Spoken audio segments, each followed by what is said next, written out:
大家好，今日咧我哋做一個香草蘑菇白汁丸子，方法好簡單嘅。啲丸子你可以直接喺超級市場買，咁亦都可以換上唔同嘅意粉亦都得。之前我個視頻咧已經教咗大家點樣做丸子噶啦，我係漱口仔媽咪，你可以截圖睇下啲材料啊。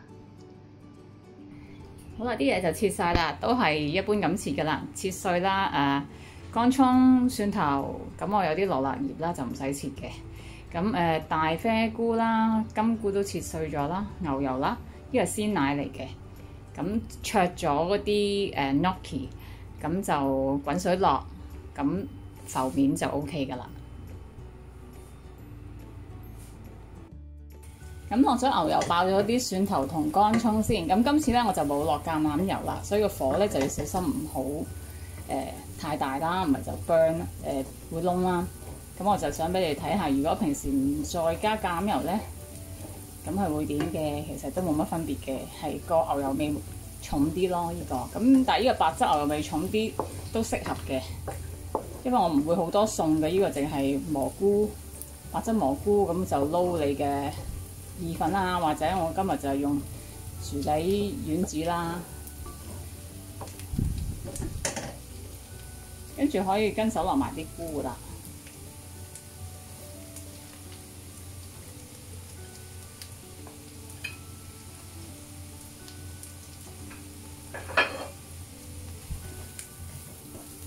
咁佢都會吸晒啲油啦，啲蘑菇。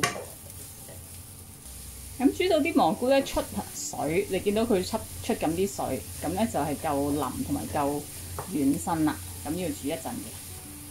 咁我見到咧佢都開始出水啦，濕濕地，你見到呢啲，咁就可以落埋啲麵粉，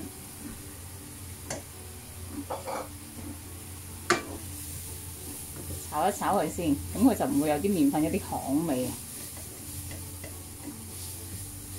咁呢個咧我就示範用牛奶，就唔用淡奶啦。之前咧好多時我都會用淡奶，因為方便嘛。淡奶你成日都喺屋企可以有，但牛奶即係你要限住一個星期內邊飲晒咁，所以我又唔係成日買牛奶嘅。咁其實個份量你自己調校翻，你用淡奶同牛奶出嚟效果差唔多。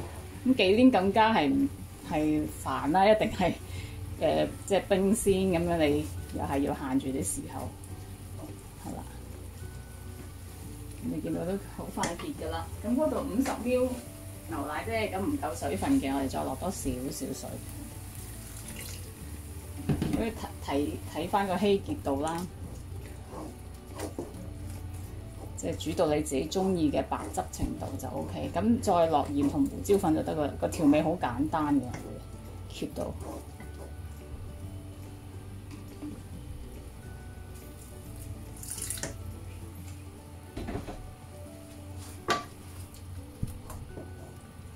OK 啦，咁就可以落埋啲丸子，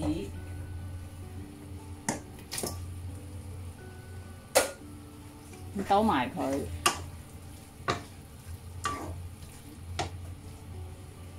落埋啲羅勒葉，等佢有少少香味同埋有啲顏色啦。如果你冇啊，係落乾嘅香草都係冇問題啊。咁我屋企有種嘅，所以隨時都會有得用。咁其實細細盆栽你擺喺屋企騎樓又好，窗邊又好都種到。咁你要用嗰時搣幾片落嚟，其實都好方便。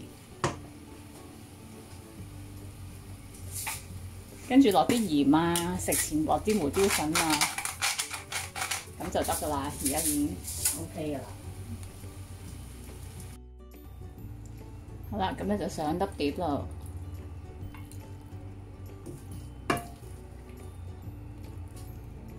你中意可以落芝士添嘅。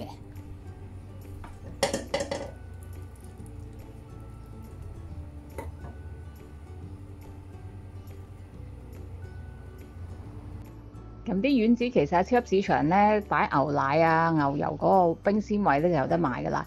咁呢個份量通常都要40-50蚊到啦。但係如果自己做咧，呢個份量咧就5蚊都唔使啊，只需要一個薯仔同埋一啲麵粉。